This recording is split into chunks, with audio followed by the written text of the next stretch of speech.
तो last episode में हमने देखा था कि सैंग कैपिटल पहुंच चुका था और फिर वो सिटी के मार्केट से होते हुए कहीं पर जा रहा था और सैंग को ऐसे जाते हुए एक लड़का और एक लड़की भी नोटिस करते हैं। और अब थोड़ी देर चलने के बाद सैंग एक बहुत ही बड़े मेंशन के पास पहुंचता है और उस मेंशन पर गॉड ऑफ विल पावर लिखा हुआ था। और अब सैंग उस दरवाजे को नॉक करता है, जिस पर वहाँ का एक आदमी गेट खोलते हुए कहता है कि तुम्हें क्या चाहिए, जिस पर सैंग अपने मास्टर के दिए हुए टूटे हुए लॉकेट को दिखाता है। और अब इस लॉकेट को देखने के बाद ये आदमी कहता है कि मेरे पीछे आइए, और ये कहकर वो सैंग को उस मेंशन के अंदर एक कमरे में ले आता है और उसे वहीं पर वेट करने के लिए कहता है, जिस पर सैंग भी उसी कमरे में वेट करने लगता है। और फिर उस कमरे में वहाँ की एक नौकरानी सैंग के लिए चाय लेके आती है और अब सैंग को देख के बाहर खड़े नौकर आपस में बात कर रहे होते हैं कि आखिर ये गरीब लड़का है कौन, और भला ऐसे लोगों को इस मेंशन में कब से एंट्री मिलने लगी। और अब थोड़ी देर वेट करने के बाद हम देखते हैं कि वहाँ पर एक लेडी आती है जो शायद इस मेंशन की मालकिन थी। और अब इस लेडी को देखते ही सैंग इन्हें ग्रीट करता है और अब हम देखते हैं कि वो लेडी भी आके वहीं पे बैठ जाती है और उसके हाथ में भी सेम वही लॉकेट का टुकड़ा था। और अब ये लेडी पूछती है कि क्या तुम्हारे मास्टर ठीक है, जिस पर सैंग भी यस कहता है। और अब ये लेडी पूछती है कि क्या तुम अभी तक हेवनली बुक म्यूजियम में गए, जिस पर सैंग कहता है कि नहीं, मैं वहाँ पर कुछ दिनों के बाद चला जाऊंगा। तब ये लेडी कहती है कि तो इसका मतलब ये है कि तुम कैपिटल में आने के बाद सीधे जनरल मेंशन में ही आ गए, जिस पर सैंग कहता है कि हाँ आपने बिल्कुल सही कहा। और अब ये सुनने के बाद ये लेडी अपने मन में सोचती है कि आज के नौजवानों को शादी करने की कुछ ज्यादा ही जल्दी रहती है। और अब सैंग अपने पास में से मैरिज कॉन्ट्रैक्ट को बाहर निकालने लगता है, जिस पर ये लेडी कहती है कि एक मिनट रुक जाओ, मैंने अभी तक इस शादी के लिए एग्री नहीं किया है, और भले ही तुम्हारे पास मैरिज डॉक्यूमेंट्स क्यों ना हो, लेकिन इसका अभी यहाँ पर कोई भी काम नहीं है। और फिर ये लेडी बताती है कि आज से बहुत सालों पहले ओल्ड मास्टर जू को तुम्हारे मास्टर ने बचाया था, जिसकी वजह से उन्होंने काफी ज्यादा खुश होके इस मैरिज के लिए एग्री किया था। और ये तब के लोगों के लिए सच में बहुत ही बड़ी बात थी। लेकिन ओल्ड मास्टर जू रिसेंटली मर चुके हैं और उनके साथ ही उनका प्रॉमिस भी खत्म हो चुका है, इसीलिए मैं चाहती हूँ कि तुम भी इस मैरिज को यहीं पे भुला दो, क्योंकि जिन्होंने प्रॉमिस किया था वो तो अब नहीं रहे और इस प्रॉमिस से हमारा कोई भी लेना देना नहीं था। तो अब मैं तुम्हें ये सारी बातें इसलिए बता रही थी क्योंकि मैं जानती हूँ कि तुम एक स्मार्ट पर्सन हो और इसीलिए तुम्हें जो भी चाहिए वो मैं देने के लिए तैयार हूँ, बस इसके बदले तुम्हें इस शादी से इनकार करना है। जिस पर सैंग पूछता है कि लेकिन आप ऐसा क्यों चाहती हैं। तब ये लेडी कहती है कि क्या तुम्हें समझ में नहीं आ रहा कि तुम कभी भी मेरी बेटी के लायक तो नहीं हो सकते, क्योंकि तुम और तुम्हारे मास्टर बस एक मामूली से फैमिली से बिलोंग करते हैं और तुम लोगों का कोई भी बैकग्राउंड नहीं है। लेकिन मेरी बेटी एक गोल्डन चाइल्ड है, वो भी रॉयल डिवाइन जनरल मेंशन की, और इस मेंशन में उन लोगों को एंट्री तक भी नहीं दी जाती है जिनके पास कोई रॉयल बैकग्राउंड ना हो। तो इसीलिए अब तुम समझ गए होगे कि आखिर क्यों मैंने तुम्हें अपनी बेटी के लिए रिजेक्ट किया। जिस पर सैंग कहता है कि यस मैडम, मैं सब कुछ समझ गया। अब ये लेडी कहती है कि वेरी गुड, मुझे तुमसे यही उम्मीद थी। और फिर ये लेडी कहती है कि अब बताओ मैं तुम्हारे लिए क्या कर सकती हूँ, जिस पर सैंग कुछ भी नहीं कहता है। अब ये लेडी कहती है कि तुम्हारे सामने जो चाय पड़ी है वो इस कैपिटल की फेमस बटरफ्लाई चाय है, जिसकी 1 ग्राम की कीमत 4 सिल्वर कॉइन से भी कहीं ज्यादा है, और जिस कप में तुम्हें ये चाय दिया गया है उस कप की कीमत 10 गोल्ड कॉइन से भी कहीं ज्यादा है। लेकिन अभी तक तुमने उस चाय को टच भी नहीं किया है, जिसका सीधा मतलब निकलता है कि तुम अपनी औकात जानते हो। आखिर तुम और तुम्हारे मास्टर ने ये सोच भी कैसे लिया कि इतने लो क्लास फैमिली से होने के बावजूद भी बस एक प्रॉमिस की वजह से हम अपनी बेटी की शादी तुम जैसे लोगों से करवा देंगे। और अब काफी देर इस लेडी की बातें सुनने के बाद सैंग कहता है कि मैडम, मेरे ख्याल से आपको कोई गलतफहमी हुई है, क्योंकि मैं यहाँ पर शादी करने नहीं बल्कि खुद इस शादी से इनकार करने आया था। और अब ये सुनकर ये लेडी कहती है कि क्या, जिस पर सैंग कहता है कि मैं खुद इस मैरिज कॉन्ट्रैक्ट को यहाँ पे तोड़ने के लिए आया था, लेकिन अब मैंने अपना मन बदल लिया है और अब मैं वही करूंगा जो मेरे मास्टर ने करने के लिए कहा था। और ये कहकर सैंग वहाँ से चला जाता है और इधर सैंग की बातें सुनकर इस लेडी के हाथ से चाय का कप भी छूट जाता है और वो बहुत ही शौक होके बस सैंग को ही देख रही थी। और अब हम देखते हैं कि सैंग उस मेंशन से बाहर निकल जाता है जहाँ पर उसे वही मैसेंजर बर्ड दिखाई देता है और फिर सैंग प्यार से उस बर्ड को सहलाने लगता है। लेकिन तभी पीछे से एक लड़की कहती है कि क्या सच में तुम यहाँ पे शादी करने आए हो। और अब हम देखते हैं कि ये वही लड़की होती है जिसे हमने मार्केट में देखा था।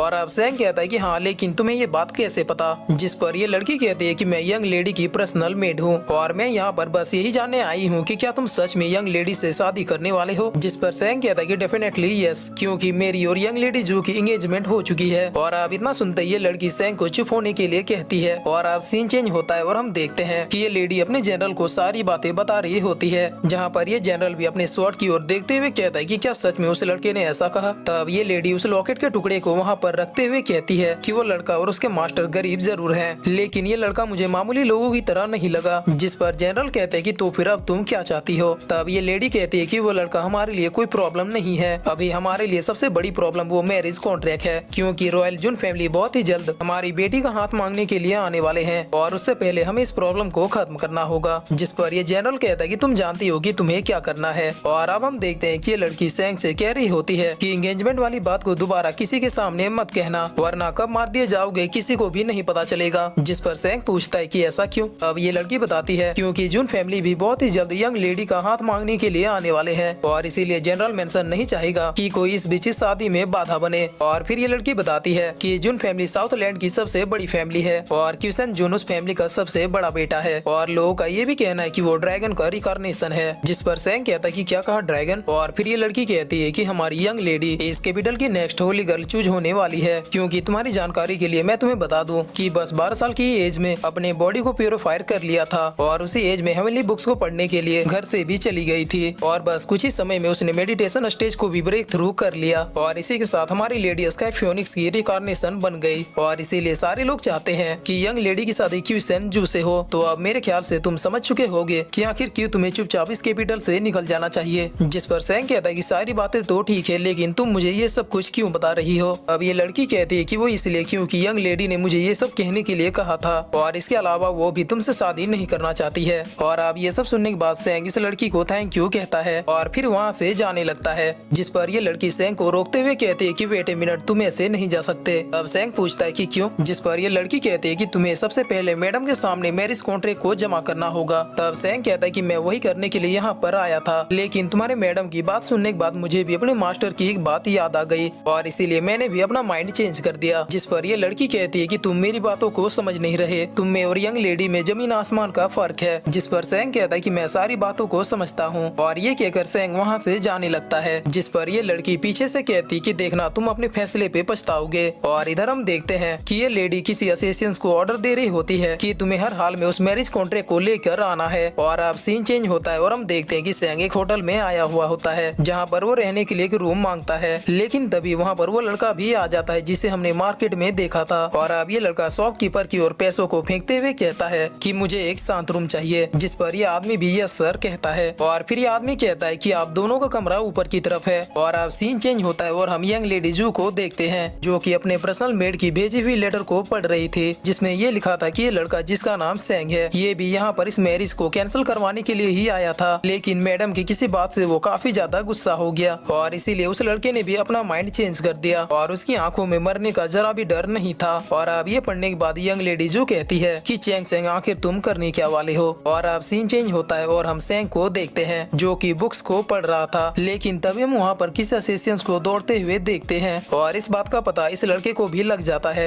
जो कि सैंग के बगल वाले रूम में था। और अब ये लड़का अपना खाना पीना छोड़ के सीधे अपने स्वॉर्ड को उठा लेता है और अब सैंग को भी पता चल जाता है कि कोई उसकी ही तरफ आ रहा है, इसीलिए वो भी मोमबत्ती को फूंक के सीधे खड़ा हो जाता है। और अब तभी हम देखते हैं कि वो असिस्टेंट सैंग के पीछे आ चुका होता है। जिस पर सैंग पूछता है कि क्या तुम्हें जनरल मेंशन ने भेजा है। तब ये असिस्टेंट सैंग को सीधे एक पंच मारता है जिसकी वजह से सैंग वहीं पे गिर जाता है। और फिर ये असिस्टेंट अपने स्वॉर्ड को सैंग के ऊपर तनते हुए कहता है कि अगर जीना चाहते हो तो फिर चुपचाप वो कॉन्ट्रैक्ट मेरे हवाले कर दो। जिस पर सैंग कहता है कि मेरा अंदाजा तो बिल्कुल सही निकला। और अब तभी हम देखते हैं कि वहाँ पर दरवाजे को तोड़ते हुए वही लड़का आ जाता है और बहुत ही आइकॉनिक पोज में वहाँ पे आके खड़ा हो जाता है, जिसे देखकर ये असिस्टेंट कहता है कि दूसरों के मामले में मत पड़ो वरना तुम भी मारे जाओगे। जिस पर ये लड़का कहता है कि मुझे फाइट करना बिल्कुल भी पसंद नहीं है, लेकिन क्या करूँ जब मैं किसी और के हाथ में स्वॉर्ड देखता हूँ तो फिर ऑटोमेटिक मेरा स्वॉर्ड भी मेरे हाथ से चलने लगता है। और ये कहकर ये लड़का भी अपने स्वॉर्ड को निकाल लेता है और सीधे उस असिस्टेंट के ऊपर अटैक करने के लिए बढ़ जाता है। और अब यहाँ पर इन दोनों की काफी अच्छी खासी फाइट होने लगती है, जहाँ पर कहीं न कहीं ये लड़का ही ज्यादा भारी पड़ रहा था। और अब इस लड़के के वार से ये असिस्टेंट दीवार तोड़ते हुए बाहर निकल जाता है और घिसकते हुए काफी ज्यादा पीछे चला जाता है, जिस पर ये लड़का भी जंप करते हुए सीधे वहाँ पर पहुँच जाता है। और अब फिर से ये दोनों एक दूसरे से फाइट करने के लिए आगे बढ़ जाते हैं और फिर इसी के साथ ये एपिसोड यहीं पे खत्म होता है।